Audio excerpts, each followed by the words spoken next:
जय हिंद दोस्तों, आपका स्वागत है आपके अपने पसंदीदा चैनल स्टडी एंड अपडेट्स में। जय हिंद दोस्तों, मैं लोकेश तिवारी स्वागत करता हूं आपका अपने पसंदीदा चैनल स्टडी एंड अपडेट्स में। आज हम करने जा रहे हैं जनरल नॉलेज यानी सामान्य ज्ञान। तो आइए स्टार्ट करते हैं। हमारा पहला क्वेश्चन जो कि कहता है who gave the slogan Swaraj is my birthright and I will have it. Swaraj मेरा जन्मसिद्ध अधिकार है और इसे मैं लेकर रहूंगा। यह नारा किसने दिया था? यह नारा दिया था बाल गंगाधर तिलक जी ने। और ये कब दिया था? ये दिया था 1916 में। 1916 में दिया था इन्होंने बेलगाम में। बेलगाम आपके महाराष्ट्र में है। इन्होंने बेलगाम में दिया था जब इन्होंने होम रूल लीग की स्थापना करी थी, की शुरुआत करी, तब इन्होंने 1916 में ये नारा दिया था। तो इसका आंसर क्या है आपका? डी, बाल गंगाधर तिलक इसका आंसर हो गया। आइए बढ़ते हैं हमारे सेकंड क्वेश्चन जो कि हमारा which planet takes maximum time for one spin on its axis. कौन सा ग्रह अपनी धुरी पर एक चक्कर लगाने में अधिकतम समय लेता है? देखो, दो तरह के चक्कर होते हैं। एक एक कोई भी ग्रह है वो अपने ही अक्ष पर, अपने ही धुरी, अपने एक्सिस पर लगाता है, और एक है वो लगाता है सन के आसपास, मतलब सूरज के। जैसे हमारा अर्थ है, मैं अगर अपने पृथ्वी की बात करता हूँ, तो पृथ्वी अपने ही एक्सिस में, अपने ही कक्ष में घूमने में लगता है 24 घंटे, जिससे हमारे दिन और रात होते हैं। और सूरज से चक्कर लगाने में उसको दिन लगते हैं 365 दिन 6 घंटे। तो इसी तरीके से कौन सा ऐसा ग्रह है जिसको सबसे ज्यादा समय लगता है अपने ही में एक्सिस में घूमने में? जहां अर्थ को 24 घंटे लगते हैं, वहां किसको सबसे ज्यादा समय लगता है? वो है आपका वीनस, शुक्र ग्रह। वीनस को लगते हैं टोटल 243 पृथ्वी के दिन। मतलब जितने हमारा एक दिन का उतने 243 अर्थ के अगर मैं डेज को काउंट कर लूं तो उतना टाइम लगता है वीनस को अपने ही एक्सिस में एक चक्कर लगाने का। तो क्या आंसर है इसका? सी, वीनस इसका आंसर हो गया। ये बढ़ते हमारा तीसरा क्वेश्चन जो कि हमारा how many total number of girls are there in the world. विश्व में कुल कितनी खाड़ियां हैं? तो जैसे बंगाली खाड़ी, ये सब खाड़ियों की बात हो रही है। तो विश्व में टोटल जो आपकी खाड़ियां है वो है 62। सबसे गहरी और सबसे लंबी जो है वो है आपकी गल्फ ऑफ मैक्सिको। जो मैक्सिको की खाड़ी है वो आपकी सबसे गहरी और सबसे लंबी खाड़ी है। कहाँ पे? अटलांटिक ओशन में। क्या आंसर है इसका? डी इसका आंसर हो गया। ये बढ़ते हैं चौथा क्वेश्चन जो कि हमारा what is the name of first university of India. Bharat के प्रथम विश्वविद्यालय का नाम क्या है? आप सबको पता है, नालंदा यूनिवर्सिटी। नालंदा यूनिवर्सिटी हमारे काफी पुरानी यूनिवर्सिटी है। यहाँ पे हमारे जापानीज, चाइनीज, ग्रीक और भी जो कहाँ के थे, यहाँ आके पढ़ने आए थे। बाद में इसको ध्वस्त करवा दिया गया था किसी मुगल शासक के दौर में, मगर नालंदा यूनिवर्सिटी सबसे पुरानी है। क्या आंसर है इसका? डी। नालंदा यूनिवर्सिटी कहाँ पे? बिहार में। क्या आंसर है इसका? डी इसका आंसर हो गया। आइए बढ़ते हैं हमारा पांचवा क्वेश्चन जो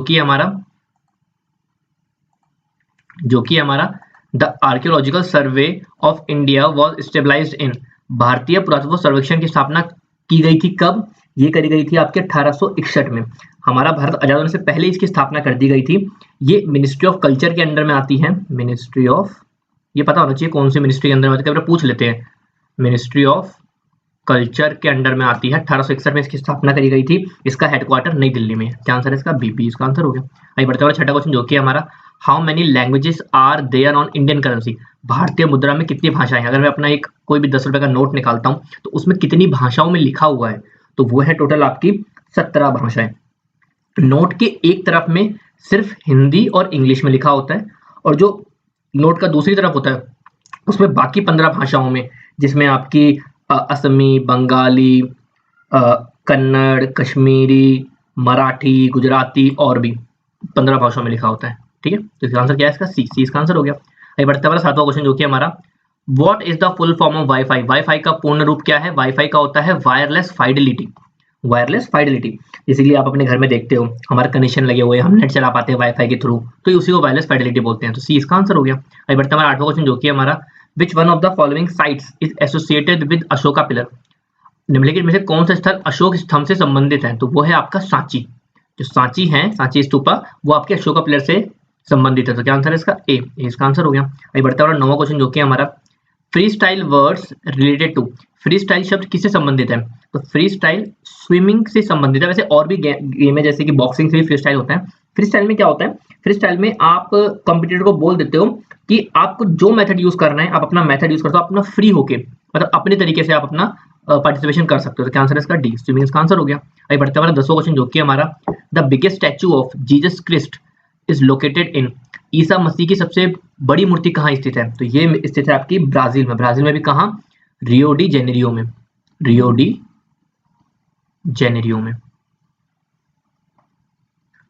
और ये जो आपकी मूर्ति है ये आपके 7 वंडर्स में भी आती है, जो आपके 7 अजूबे है ना विश्व के, उनमें भी इसका नाम आता है, इसका जिक्र आता है। ठीक है, ये 1922 से 1930 के बीच में बनी थी। ठीक है, तो क्या आंसर है इसका? ए, ब्राजील इसका आंसर हो गया। अभी बढ़ते हैं हमारा 11वां क्वेश्चन जो कि हमारा international day related conservation of ozone layer is observed on. Ozone परत के संरक्षण से संबंधित अंतर्राष्ट्रीय दिवस कब मनाया जाता है? ये मनाया जाता है आपका 16 सितंबर को।